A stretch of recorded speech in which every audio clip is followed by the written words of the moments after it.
ವಿಜಯಪುರ ಜಿಲ್ಲೆಯ ಮುದ್ದೇಬಿಹಾಳದ ಪ್ರಸಿದ್ಧ ಬಸರಕೋಡು ಬಸವೇಶ್ವರ ದೇವಸ್ಥಾನದ ಬೆಳ್ಳಿ ಮೂರ್ತಿ ಕಳ್ಳತನ ಪ್ರಕರಣವನ್ನು ಪೊಲೀಸರು ಭೇದಿಸಿದ್ದಾರೆ. ಘಟನೆಗೆ ಸಂಬಂಧಿಸಿದ ಅಹಮದಾಬಾದ್ ಹಾಗೂ ರಾಜಸ್ಥಾನದ ಮೂಲದ ಮೂವರು ಆರೋಪಿಗಳನ್ನು ಬಂಧಿಸಲಾಗಿದ್ದು, ಅವರಿಂದ 32 ಕೆಜಿ ಬೆಳ್ಳಿ, ನಗದು ಹಣ ಹಾಗೂ ಕಾರು ಸೇರಿದಂತೆ ಒಟ್ಟು 52.70 ಲಕ್ಷ ರೂಪಾಯಿ ಮೌಲ್ಯದ ಸ್ವತ್ತನ್ನು ವಶಪಡಿಸಿಕೊಳ್ಳಲಾಗಿದೆ. ಎಸ್ಪಿ ಲಕ್ಷ್ಮಣ್ ನಿಂಬ್ರಗಿ ನೇತೃತ್ವದ 4 ತನಿಖಾ ತಂಡಗಳು ಈ ಯಶಸ್ವಿ ಕಾರ್ಯಾಚರಣೆ ನಡೆಸಿದ್ದು, ತನಿಖಾ ತಂಡಕ್ಕೆ ಐಜಿಪಿಯವರಿಂದ ಪ್ರಶಂಸನಾ ಪತ್ರ ಲಭಿಸಿದೆ. Bureau report Sunil Rathod. 5ನೇ ಜುಲೈ ದಿನಾಂಕ 5/7/2026ಕ್ಕೆ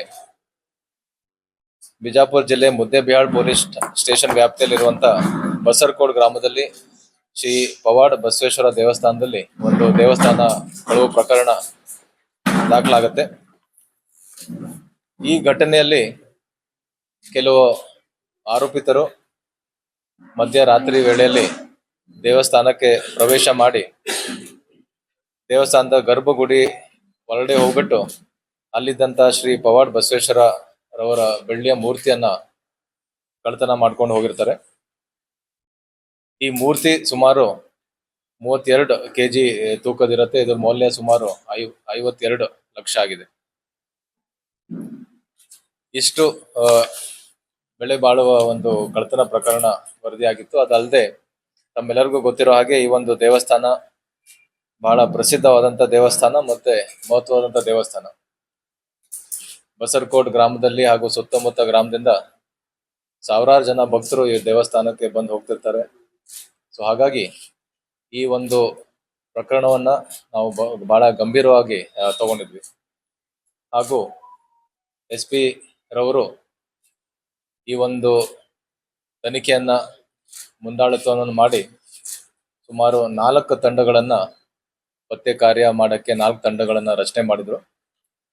ಈ ತಂಡದಲ್ಲಿ ಪ್ರಮುಖವಾಗಿ ಬಸವನ್ ಬಾಗೇವಾಡಿ ಉಪವಿಭಾಗದ ಡಿಎಸ್ಪಿ ರವರಾದಂತ ಚಂದ್ರಕಾಂತ್ ನಂದರೆಡ್ಡಿ ರವರು, ಮೊಹಮ್ಮದ್ ಫಜುದ್ದೀನ್ ಸಿಪಿಐ ಮುದ್ದೇಬಿಹಾಳ್ ರವರು, ಸಂಜಯ್ ತಿಪ್ಪಾರೆಡ್ಡಿ PSI ಮುದ್ದೇಬಿಹಾಳ್ ಹಾಗೂ RS ಭಂಗಿ PSI ರವರು ಹಾಗೂ ಸುಮಾರು 20 ಜನ ಬೇರೆ ಬೇರೆ ಪೊಲೀಸ್ ಠಾಣೆಯಿಂದ ಪೊಲೀಸ್ ಅಧಿಕಾರಿ ಹಾಗೂ ಸಿಬ್ಬಂದಿಯವರ ಒಂದು ತಂಡವನ್ನ ಮಾಡಿ ಬಹಳಷ್ಟು ಆಳವಾಗಿ ಹಾಗೂ ಬೇರೆ ಬೇರೆ ರೀತಿಯಿಂದ ತನಿಖೆಯನ್ನ ಮಾಡಿ ಪ್ರಕರಣನ ಪತ್ತೆ ಮಾಡಿದ್ದಾರೆ.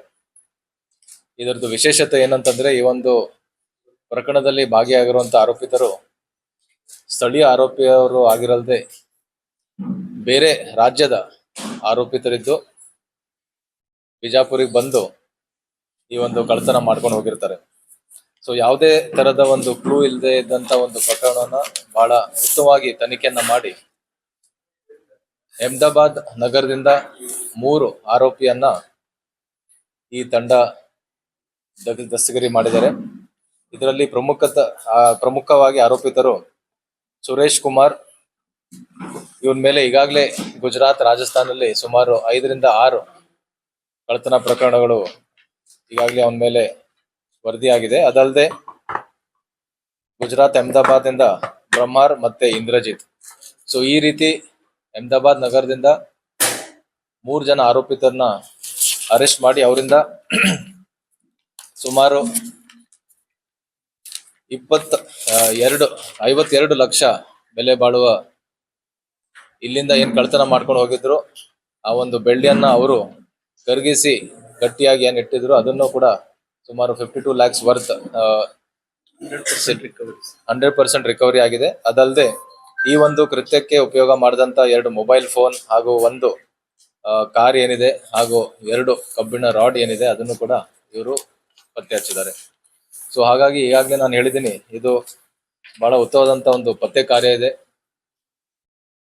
ಪ್ರಕರಣ ವರದಿಯಾಗಿ ಅಲ್ಲಿ ನಮ್ಮ ತಂಡ ಹೋಗಿ ಪರಿಶೀಲನೆ ಮಾಡಿದಾಗ ಯಾವುದೇ ತರದ ನಮಗೆ ಕ್ಲೂ ಮೊದಲು ಸಿಕ್ಕಿರ್ಲಿಲ್ಲ. ಆಮೇಲೆ ಇನ್ನು ಹೆಚ್ಚಿನ ಒಂದು ತನಿಖೆ ಮಾಡಿ ಏನೇನು ಸಣ್ಣ ಪುಟ್ಟ ಎವಿಡೆನ್ಸಸ್ ಮತ್ತೆ ಸಾಕ್ಷ್ಯಾಧಾರ ಸಿಕ್ತು ಅದರ ಆಧಾರದ ಮೇಲೆ ಅದನ್ನೆಲ್ಲ ಬೆನ್ನತ್ತಿ ಅಹಮದಾಬಾದಿಗೆ ಹೋಗಿ ಸುಮಾರು 10-15 ದಿನ ಅಹಮದಾಬಾದ್ ಅಲ್ಲಿದ್ದು ಯಾರ್ಯಾರು ಸಸ್ಪೆಕ್ಟ್ಸ್ ಇದ್ದಾರೆ ಅವ್ರ ಬಗ್ಗೆ ಎಲ್ಲ ಮಾಹಿತಿಯನ್ನ ಕಲೆ ಹಾಕ್ಬಿಟ್ಟು ಕೊನೆಯದಾಗಿ ಈ 3 ಜನ ಆರೋಪಿಗಳನ್ನ ಅರೆಸ್ಟ್ ಮಾಡೋದ್ರಲ್ಲಿ ಯಶಸ್ವಿಯಾಗಿದ್ದಾರೆ. ಮತ್ತು ಅದಲ್ಲದೆ ಇಲ್ಲಿಂದ ಏನು ಸುಮಾರು 32 ಕೆಜಿ ಬೆಳ್ಳಿ ಕಳ್ಳತನ ಆಗಿತ್ತು, ಅದನ್ನು ಕೂಡ 100% ರಿಕವರಿ ಆಗಿದೆ.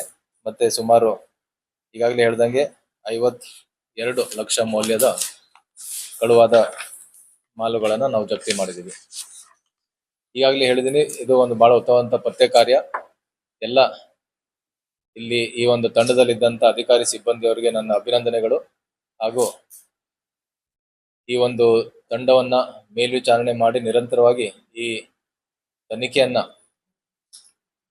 ಮೇಲ್ವಿಚಾರಣೆ ಮಾಡಿದಂತ SP ಅವ್ರಿಗೂ ಕೂಡ ವಿಶೇಷ ನನ್ನ ಅಭಿನಂದನೆ, ಹಾಗೂ ಅವರ ಇಡೀ ತಂಡಕ್ಕೂ ಕೂಡ ಅಭಿನಂದನೆಗಳು. ಹಾಗೂ ಇಲಾಖೆ ವತಿಯಿಂದ ಅವರಿಗೆ ಸೂಕ್ತವಾದ ಒಂದು ಬಹುಮಾನವನ್ನು ಕೂಡ ನಾವು ನೀಡ್ತೀವಿ.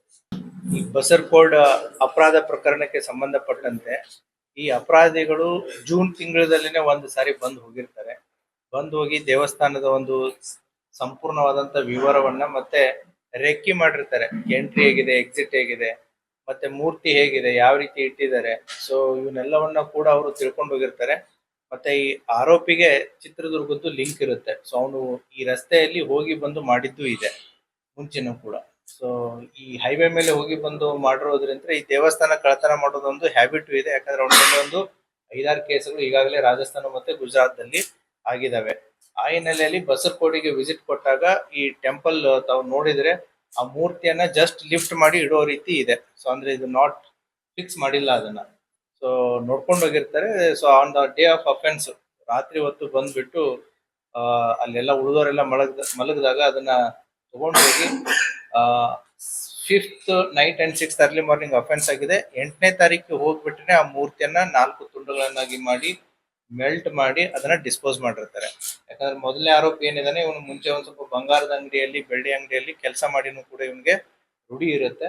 ತದನಂತರ based upon lot of human efforts, so ಸಾಕಷ್ಟು ತನಿಖೆಯಲ್ಲಿ ಎಫರ್ಟ್ಸ್ ಗಳನ್ನ ಮಾಡಿ ಇವರ ಬಗ್ಗೆ ಸ್ವಲ್ಪ ಮಾಹಿತಿಯನ್ನ ಕಲೆಕ್ಟ್ ಮಾಡಿ ಸುಮಾರು 15 ಡೇಸ್ ಅಹಮದಾಬಾದಲ್ಲೇ ನಮ್ಮ ತನಿಖಾ ತಂಡ ಅಲ್ಲೇ ಇದ್ದು ಈ ಆರೋಪಿಗಳನ್ನ ಪತ್ತೆ ಮಾಡಿ ತಗೊಂಡ್ಬಂದಿದ್ದಾರೆ. ಸೊ ಏನ್ ಡಿಸ್ಪೋಸ್ ಮಾಡಿದ್ರು, ಸೊ ಡಿಸ್ಪೋಸ್ ಮಾಡಿದವ್ರ ಕಡೆ ಅಂದ್ರೆ ಈ ಗಟ್ಟಿ ಬೆಳ್ಳಿ ಸುಮಾರು 23 ಕೆಜಿ 1 ಕೆಜಿ ಗಟ್ಟಿ ಬೆಳ್ಳಿ ಇದೆ. ಮತ್ತೆ 4 ಕೆಜಿ ಕೂಡ ಅದು ಮೂರ್ತಿ ತುಂಡು ಮಾಡಿದಂತ ಬೆಳ್ಳಿನೂ ಕೂಡ ಸಿಕ್ಕಿದೆ. ಸೊ 100% ರಿಕವರಿ ಆಗಿದೆ.